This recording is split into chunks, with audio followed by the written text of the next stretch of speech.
Okay, here we are again. And now we're going to spend some time talking about time. And that's going to be really crucial for our discussion of Milton. Everything we do with Milton. Turn your lights off. Sorry about that. I think I'm turning the lights off. Good. Fine. I'm still negotiating the technology here, but we're good now, I think. We're good. This is just part of getting it wrong, actually. That's what we're doing right now. And we're doing that together, which is fine. Although I would like to see myself now on the screen that you're seeing. Let's see, stop share for the moment. There we go. Okay, let's just start that for the moment. Okay, so today we're going to talk about time. I can't stop there for the moment because I was trying to put our screen up. There we go. Okay, I'm sorry if I look teeny tiny. Maybe I can just change that a little bit. I don't know if that's changing it for you. I hope it is. So I was right yesterday. It was King Lear, ripeness is all. We're looking at this handout now.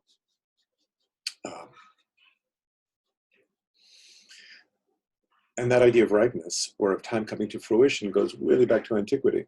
And we know this from the way Homer structures the Odyssey, the way everybody structures everything. There's no surprise endings. There's a sense of an ending from the very beginning of, from the very outset, we can anticipate what's going to actually happen at the end. Now, how do we do this? So I just finished saying to people online in my Jerusalem diary, Corona Day 3, that one of the ways is through understanding probability. That's Greek, Aristotelian, right?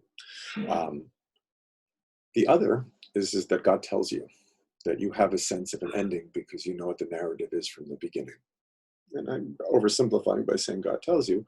There's a sense of providence, that there's a beginning, and there's an end, and that's known. The end is known from the beginning. We're not surprised. Guess what? Odysseus gets back. Big surprise, right? Guess what? There's that big recognition scene. Guess what? Achilles kills everybody in the Iliad, right? The very beginning of the Iliad, Homer imagines, you know, everybody, all the men of Troy are going to be carrying dog food. And guess what happens at the end? So that's one conception of time. I mean, they're different, as we just said, they're different subcategories, right? There's knowing the end because I'm a philosopher and can figure stuff out, or I'm a poet and can figure stuff out, or because I have this divine sense that things will happen because they will happen.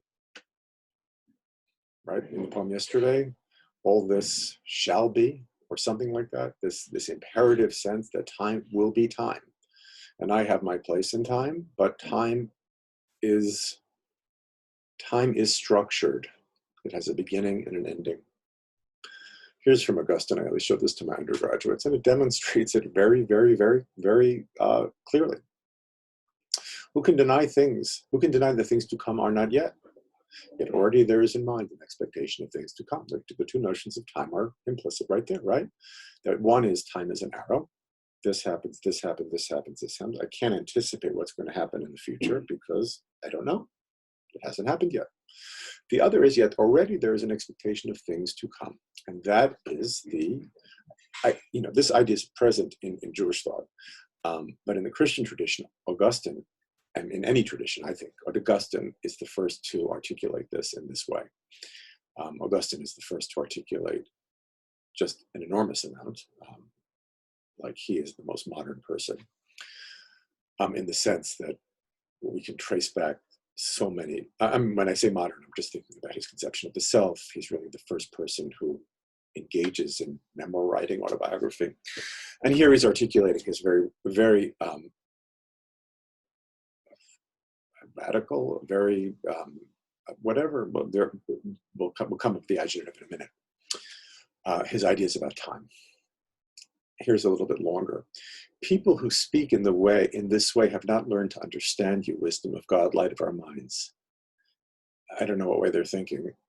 probably in a way in which we say carpe diem. Probably that's probably meaning seize the day. We have no idea, just like Jocasta says to Oedipus when she finds out that Oedipus's father, Polybus, has died. She basically says, oh, you see, the gods don't know anything, carpe diem. That play is about, and it's about a lot of things, but that play is about the way in which we don't know. Anyway, and people who we don't know, let's go out, let's go to the bar tonight, because I saw yesterday on YouTube or on Twitter, Nashville's rocking last night, and I'm like, Nashville's in denial, because they're totally in denial of time. I'm being a little provocative there. Let's leave that though. They do not yet understand how the things are made which come to be in you and through you. One of them will be time. True as they may savor the taste of eternity, their thoughts still twist and turn upon the ebb and flow of things in past and future time. But the translation seems a little weak here, but whatever. But only if only their minds could be seized and held steady, they would be still for a while. Imagine. And for that short moment, they would glimpse the splendor of eternity, which is forever still. But how can something that is so temporally inclusive be still? That doesn't make sense, right? Let's read it again. But only if their minds could be seized and held steady, they would be still for a while. And for that short moment, they would glimpse the splendor of eternity, which is forever still. They would contrast it with time. Oh, there's time and eternity. You see here, and this is certainly an insight that's in the rabbinic tradition as well. Time is a created thing. There's eternity and there's time, and time is created. The sages of the Talmud will say, well, history lasts 6,000 years. Don't hold them to the 6,000. What they're saying is, time is a created thing, and and God is outside of time most of the time. That balance is what we're talking about. When is it that God actually makes himself present in time? When does the infinite manifest itself from the finite? They would see that time derives its length only from a great number of movements, maybe moments, constantly following one another into the past, because they cannot all continue at once. Time, by definition, is continuous, but all of those moments for us, since we live in time, can't be present to us at once. But in eternity,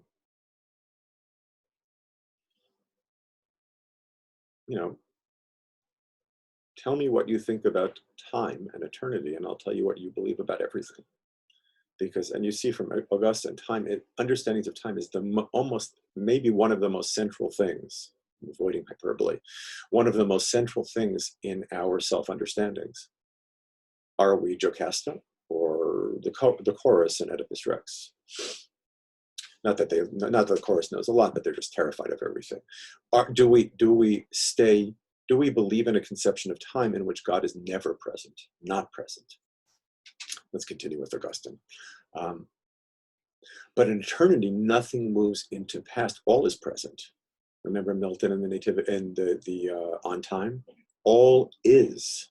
Everything, or he's quoting Augustine, everything, or thinking of Augustine, everything already is present. How can that be? Time, on the other hand, now we're going back, is never all present at once. The past is always driven on by future. The future always follows on the past, and both the past and future have their beginning and their end in the eternal present.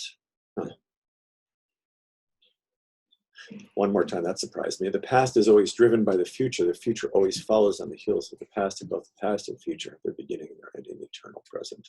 The eternal present is our constant, that's where we live, in the eternal present, where past flows into the past and the future, and we anticipate the future. And then Augustine says, so only men's minds could be seized and held still. They would see how eternity, in which there is neither past nor future, determines both past and future time. In some hand, Milton, I think, in one of the poems we'll look at, says that he's achieving an early poem, and when he's 29, he says his poetry is achieving something like prophetic strain. As we'll repeat, Milton is the great poet of chutzpah in the English tradition. But I think what he means by that is he understands the way, he understands time. And he understands time from the perspective, not only of the present, this is, I said this yesterday, the brilliance of Milton, not only of the present, but of eternity. But he never gives up on the present. Meaning Milton manages to hold two conceptions of time always at once. The bad religious poet, and there are lots of them, the bad religious poet will only give the perspective from eternity. The bad theologian will only do that, right? That's what bad theologians do. They don't live in time. They only live in the context of knowing God's way and will. But oh, what's happening now? You mean like people are dying? You mean like people have this horrible, we're undergoing this plague? Oh, don't worry about that, right? Milton never, ever gives up the consciousness of both. They would see how eternity, in which there is neither past nor future, determines both past and future time. Determines is strange there. But there is this sense of being able to understand or take into account. Now, of course, we're not God. Only God knows that, right? We'll see one of the things that we'll mention again and again with Milton is that he has epistemological humility, which means to say that he is, for all of his certainty, he's the first guy to say, I'm not sure. Not that I'm not sure that I believe, but I'm not sure about what I just represented to you as being true. So let me try it again and again and again and again and again. If you were here right now, I would ask you where we left off. We were just talking about Milton's certainty, even while emphasizing this epistemological humility by saying, even though he's achieving something like prophetic strain, but you don't know for sure. Any one of you who have taken my undergraduate classes have seen my song and dance tap dance about the sound that a clock makes. And here I'm taking the veil off. I'm stepping, or now the Frank Kermode, whose book I have here, which I really, really recommend, called A Sense of an Ending. It was published in the same year as Derrida's Of Grammatology, which is the most famous book probably published in the year and the most influential book. And this is by far the better and more important book, certainly for anybody trying to understand literary text. There, I said it. Okay, I'm thinking about making these public, actually.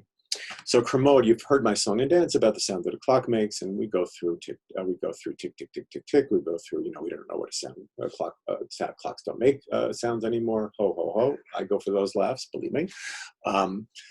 But for Kermode, it's tick tock, and as we'll see, he sees that as a structure of time, and that structure doesn't have two parts. That's the trick question. Of course, it doesn't only have two parts. It has three parts. Tick, tock, but the interval between the tick and the tock. Let's read a little bit of Kermode, and then remind me, we'll do Maimonides as well. Let us take a very simple example, the ticking of a clock. We ask what it says, and we agree that it says tick-tock. By this fiction, I like that, we humanize it, make it talk our language. Of course, it is we who provide the fictional difference between the two sounds. Tick is our word for a physical beginning, tock our word for an end. We say they differ. What enables them to be different is a special kind of metal. We can perceive a duration only when it is organized.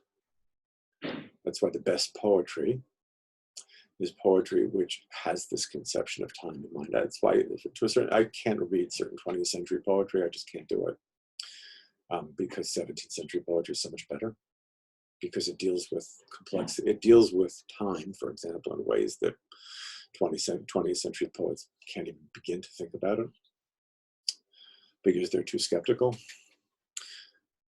Skepticism is, of course, I mean, Milton, going back to what I was saying earlier, Milton is the great skeptic of the 17th century and the great believer. We can perceive a duration only when it is organized. It can be shown by experiment that subjects who listen to rhythmic structures such as tick-tock repeated identically can reproduce the intervals within the structure accurately, but they cannot grasp spontaneously the interval between the rhythmic groups, that is between tick and tock, even when this remains constant. Let's continue. As I say to my undergraduates when I don't understand something, the first interval is organized and limited, the second not. We know when the first one's going to happen, we just don't know when the second one's going to happen. According to Paul Fraisse, the tock-tick gap is analogous to the role of ground in spatial perception. Each is characterized by a lack of form against which the illusory organization of shape and rhythm are perceived in the spatial or temporal object. The fact that we call the second of the two related sounds tock is evidence that we use fictions to enable the end to confer organization and form in the temporal structure. You can think of time as a fiction. Believers do and don't. The interval between the two sounds, between the tick and tock, is now charged, I love this, with significant duration. We have to understand why that's true. The clock's tick-tock, I take to be a model, what we call a plot, an organization that humanizes time by giving it form, and the interval between tock and tick represents purely successive, disorganized time of the sort that we need to humanize. I don't like the tock-tick that he's flipping with us. Let's stay with the tick-tock. Tick is a humble genesis, tock a feeble apocalypse, and tick-tock is, in any case, not much of a plot. Writers used to write with grace, elegance, humor. I had Kermode as a teacher, by the way. He was the most boring man alive. But I've learned like so much from him. We need much larger ones and much more complicated ones if we persist in finding what will suffice. And what happens if the organization is much more complex than tick-tock? Suppose, for instance, that it is a 1,000-page novel. I'm reading Joseph and His Brothers now. It's amazing. It's a perfect example of this, right? Because you know the story already. You know the beginning, you know the end, and you're just, and it's 1,500 pages. Then it obviously will not lie within what is called our temporal horizon. To maintain the experience of organization, we shall need many more fictional devices. And though they will be essentially of the same kind as calling the second of these two related sounds tock, they will obviously be more resourceful and elaborate. They have to defeat the tendency of the interval between tick and tock to empty itself. To maintain within that interval following tick a lively expectation of tock, and a sense that however remote tock may be, all that happens is if tock was certainly following. You can see that for Kermode, although he talks his time as fiction, this means something to him.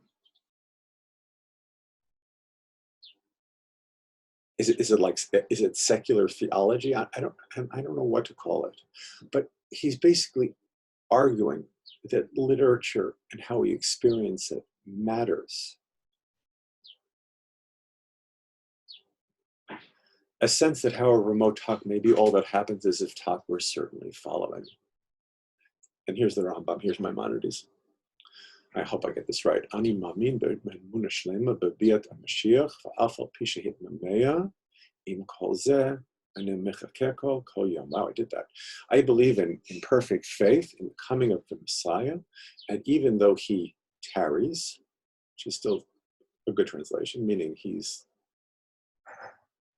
chilling on the way, right? He's not hurrying, and even though he tarries, with all this in kol zeh, I'm waiting for him every single day. I love that. To me, the most resonant part of that is in kol zeh. What is in kol zeh? It's basically history. All the shit that happens, right? Everything, human suffering. Because here's, again, going to Kermode, who explains it. They have to defeat the tendency of the interval between tick and tock to empty itself. So if you don't have things within the interval, then you forget about the tock. You forget about the meaningful nature of time. You forget about the end. You forget, there's no longer that sense of an ending. To maintain with it that interval following a tick is a lively expectation of tock, and a sense that however remote tock may be, all that happens is if tock were certainly following. Ani mamin b'emuna shlema. I believe with perfect faith. All such plotting presupposes and requires that an end will bestow upon the whole duration of meeting. To put it another way, the interval must be purged of simple chronicity, of the emptiness of talk tick. I get that now, meaning the talk tick is empty. Between the talk and the tick is nothing. Humanly uninteresting successiveness. Tomorrow and tomorrow and tomorrow. That's Macbeth, right? That is humanly uninteresting successiveness. It is required to be a significant season. I'm not sure where he's getting this from, Augustine. Kairos, which means significant season. This moment of eternity bursting into time. It is required to be a significant season, kairos, poised between beginning and end. It has to be on a scale much greater than that which concerns the psychologist. Psychologists, you see there's a kind of anxiety about social science here, an instance of what they call temporal integration, our way of bundling together perception of present, memory of the past, and expectation of future in a common organization. Within this organization, that which was conceived of as simply successive becomes charged with past and future. With what was chronos becomes kairos. So that this is interesting here, right? That that the book is a sense of an ending. Why? That the sense of an ending gives a kind of, from its perspective, the ending, a retroactive significance to the past that we're experiencing as the present. Get that one more time? That from the perspective of the past, it gives a kind of retrospective meaning to the present that we experience now as present. So chronos can become kairos. Now that doesn't happen all the time. People who say that it happens all the time are dangerous. They're fundamentalists. They want to give up the present for their messianic, read cartoon idea of what history is. It becomes a cartoon when chronos disappears, when there is no chronos. Think of your most famous religious fundamentalist. And look, think about the people on American television who are saying, yeah, I go out to the bar tonight, right? I don't know where that's coming from, whatever. It has something to do with time, but let's not go there. Here's a guy, Sir Thomas Browne, and we'll end with Browne. Maybe we'll end with Virgil. Let's start with Browne first. And Browne kind of here is inhabiting that perspective of eternity, but doing it in such an outrageous way that you understand how outrageous it is. Before Abraham was, I am, right, is the saying of Christ. Meaning, what does that mean? Because Jesus is beyond everything, right? In Augustine's understanding of the Old Testament, Jesus is whispering in Moses' ear about what's going to happen, right? It's already there. Yet it is, so Christ before everything. Yet it is true in some sense, if I say it of myself, for I was not only before myself, but Adam, that is, in the idea of God, and the decree of the synod from all eternity. And in this sense, I say the world was before the creation, and at an end before it had a beginning, and thus was I dead before I was alive. And here he gets poetic, right? Again, he's inhabiting this perspective of eternity, but doing it with such outrageousness that it's, or overstatement, that we don't get lost in the idea that this is merely messianic. He's expressing or trying to express in a way, the way in which kairos for him integrates with his sense of self. And in this sense, I say the world was before the creation and an end before it had a beginning. And thus was I dead before I was alive, though my grave be England, my dying place was paradise. And Eve miscarried of me before she conceived of Cain. That's just so beautiful. Though my grave be England, my dying place was paradise, and Eve miscarried of me before she conceived of Cain. You know, with Browne, you have to read him. You're not really sure if he has a sense of humor or he really is just kind of going off the deep end a little bit. But he knows he's doing it. He speaks about his elevated language and his attempt to accommodate sublimity to regular language. For a reading of the Nativity Ode, which we'll be doing together tomorrow, Virgil's fourth eclogue is also important. Now, you guys may know that Virgil was writing at the time of Augustus his Aeneid in some sense. Underlined is a praise of everything Augustan that Augustus Caesar represented. And this, let's read, this is, Virgil wrote eclogues, which are pastoral poems. That's why Spenser, Shakespeare to some extent, Spenser and certainly Milton write pastoral before the epic. Why do they do that? Because Spenser did it, because Virgil did it. And Virgil is the model poet, the model national poet. More than Homer, more than Homer. I mean, Homer is the greatest poet for everybody. But I think Virgil is the model poet of a nation. He writes the poem of Rome. Spenser wants to write the poem of England. And Milton wants to write the great English Protestant epic. So here's Virgil writing in the fourth eclogue. Now has come the last age of the song of Cumae. The great line of the centuries begins anew.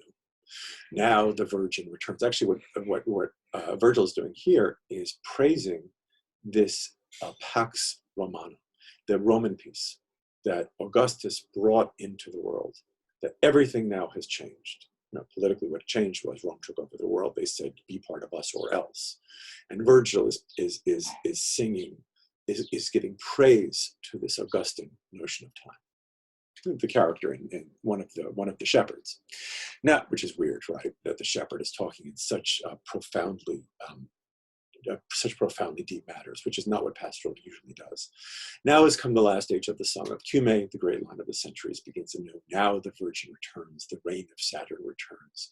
Now a new generation descends from heaven on high.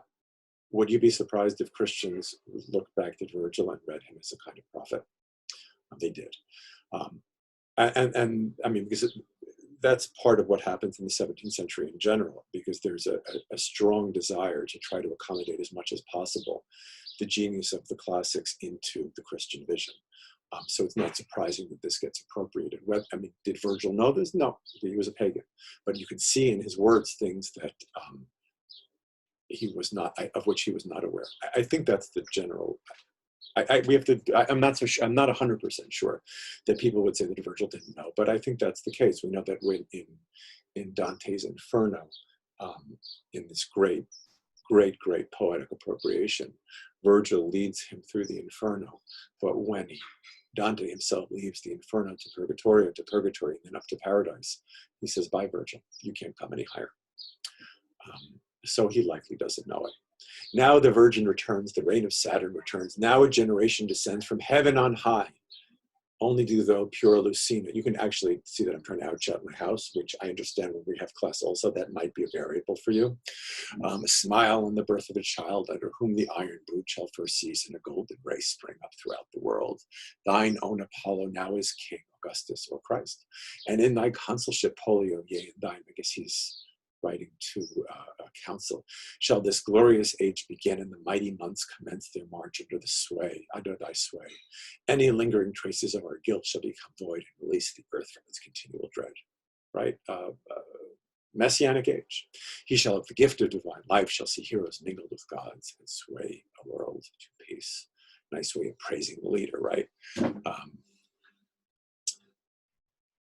This will be relevant in our reading of the Nativitio, because Milton will invoke this conception of time. So just for our reading tomorrow, and we'll have to figure out a way that works for us in doing it, we're going to have these conceptions of time in mind. True, we're starting a little with the theory before the text, which I never like to do, meaning why start with the methodology, start with the text. But having read the text so many times before, we can anticipate, right? And we saw from the poem yesterday of time, Milton is playing with these different Augustinian notions of time. Go back and look at the first 8 lines and the last 6 lines, and see the first 8 lines are chronos, chronos, chronos, chronos, and the last 6 lines are kairos. And you'll see Milton throughout his poetic career playing with these different notions of time. As I said before, never abandoning either one. And by never abandoning the present, he's also never abandoning stress, suffering, pain, evil. The greatest poet can't ignore those things, then he just becomes a bad theologian. Um,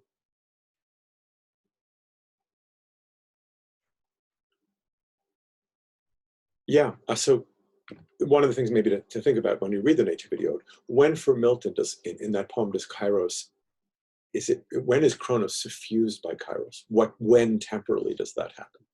How does Milton actually in the poem manipulate this idea of a sense of an ending? How do we see it?